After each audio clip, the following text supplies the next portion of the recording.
நான் இன்றைக்கி செய்ய போகிறது நெத்திலி மீன் குழம்பு. இந்த குழம்புக்கு சின்ன வெங்காயம் பூண்டு நல்லாயிருக்கும், பெரிய வெங்காயம் யூஸ் பண்ணாதீங்க.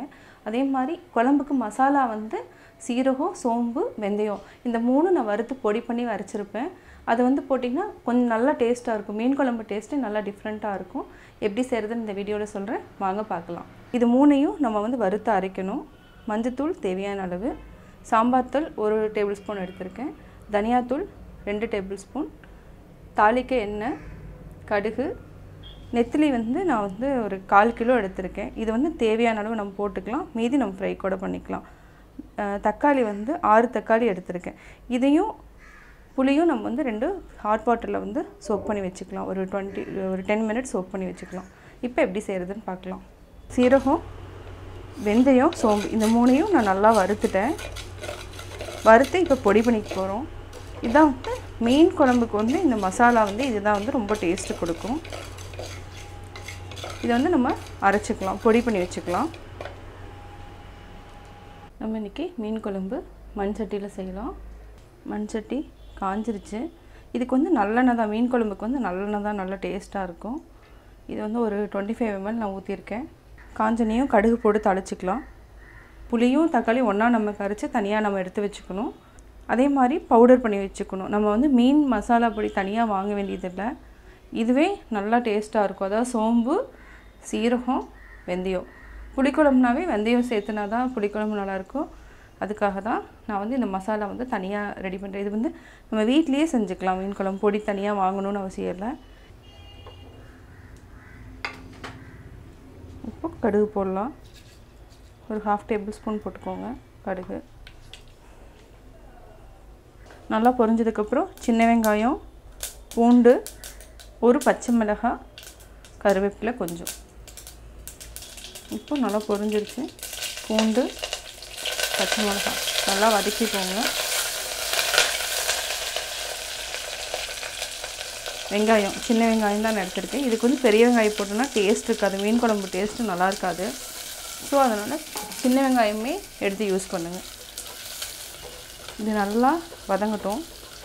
ஏன்னா தக்காளி வந்து நம்ம அரிஞ்சு போகிறதுக்கு பதிலாக நம்ம வந்து தக்காளி வந்து கரைச்சிட்டோம், புளி கூட சேர்த்து கரைச்சிட்டோம். இதுக்கு வந்து இந்த மீன் குழம்புக்கு வந்து நான் வந்து இஞ்சி போடலை, இஞ்சி வந்து போடாமல் தான் நான் செய்கிறேன். இது நல்லா வதங்கட்டும். வதங்கினதுக்கப்புறம் நம்ம வந்து மஞ்சத்தூள் வந்து போட்டுக்கலாம். மஞ்சத்தூள் போட்டு இது வந்து என்னென்னா 1 டேபிள் ஸ்பூன் வந்து மிளகாத்தூள், 2 டேபிள் ஸ்பூன் தனியாத்தூள். இது ரெண்டையும் நம்ம வந்து அப்படியே போட்டுறேன். பச்சை வாசம் அப்போ தான் போகும்.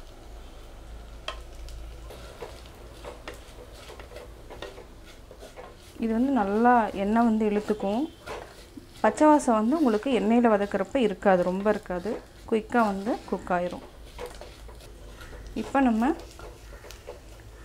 தக்காளியும் புளியும் சேர்த்து கரைச்சி வச்சுருக்கோம். அந்த கரிசலை வந்து நம்ம இதில் ஊற்றிக்கலாம். இது வந்து நல்லா கொதிக்கணும், கொதித்து சுண்டி வரும். அதே மாதிரி இது வந்து ஃபஸ்ட்டு நான் கரைச்சிருக்கேன், இதையும் நம்ம வந்து கரைச்சி தனியாக வச்சுக்கலாம். இப்போ வந்து ஹை ஃப்ளேமில் வச்சுக்கோங்க. மீதி இருக்கிற அந்த புளியும் தக்காளியும் இன்னொரு டைம் வந்து நல்லா போட்டு கரைச்சி நம்ம எடுத்து வச்சுக்கணும். அதையும் நம்ம ஊற்றணும். இப்போ வந்து இந்த இதையும் நம்ம ஊற்றிடலாம்.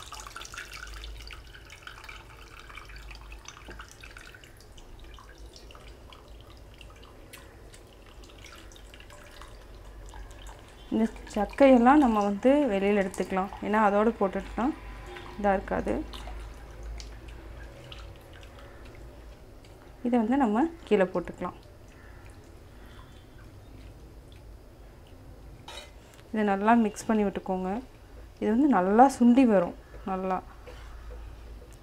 ஒரு 15 மினிட்ஸில் சிம்மில் வச்சிங்கனாலும் சரி, ஹை ஃப்ளேமில் வச்சாலும் சரி, நல்லா சுண்டி வரும்.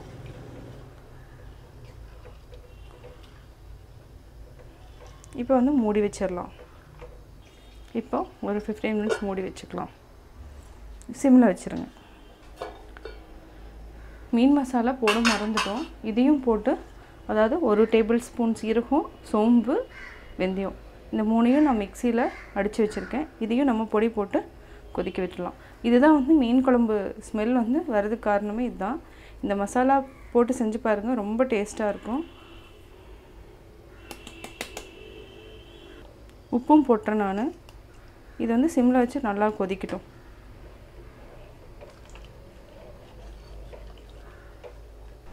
இப்போ நல்லா குழம்பு கொதிச்சிட்ருக்கு.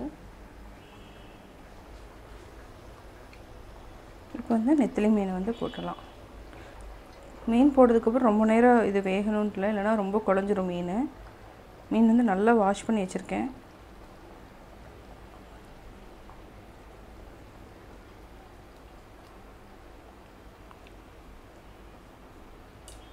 எவ்வளோ குழம்போ அவ்வளோக்கு தகுந்த மாதிரி நம்ம வந்து சேர்த்துக்கலாம். இந்த நெத்திலி வந்து சீக்கிரமாக உங்களுக்கு வெந்துடும், அந்த சூட்லேயே வெந்துடும், அது உடையாமல் இருக்கும். இவ்வளோ போட்டால் போதும் மீன். இந்த மீன் குழம்பு வந்து மார்னிங்கே செஞ்சிட்டிங்கன்னா நல்லா ஊறி மதியானம் சாப்பிட்றப்போ நல்லாயிருக்கும். ஆனால் செஞ்ச உடனே சாப்பிட வேண்டாம். அப்போ வந்து என்னென்னா அந்த புளிக்குழம்பு தான், அந்த மீனோட டேஸ்ட் இருக்காது. மார்னிங்கே செஞ்சு வச்சுருங்க, மதியானம் வந்து சாப்பிட்டிங்கன்னா ரொம்ப டேஸ்ட்டாக இருக்கும். இது ஒரு 5 மினிட்ஸ் வந்து மூடி வச்சுருங்க. சிம்மில் வச்சுட்டு ஒரு 5 மினிட்ஸ் மூடி வச்சிட்டிங்கன்னா வெந்துடும்.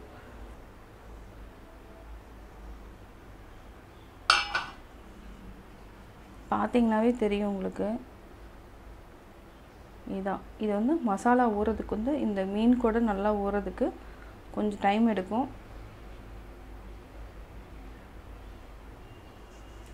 இப்போது நம்ம வந்து ஆஃப் பண்ணிடலாம். நான் மீன் குழம்பு எப்படி செஞ்சேங்கிறத பார்த்தீங்க. இந்த மீன் குழம்பு சாதம், இட்லி, தோசைக்கு ரொம்ப டேஸ்ட்டாக இருக்கும். நீங்களும் வீட்டில் ட்ரை பண்ணி பார்த்துட்டு உங்களுடைய கமெண்ட்ஸ் எனக்கு சொல்லுங்கள். பிடிச்சிருந்தா லைக் பண்ணுங்கள், மறக்காமல் சப்ஸ்கிரைப் பண்ணுங்கள்.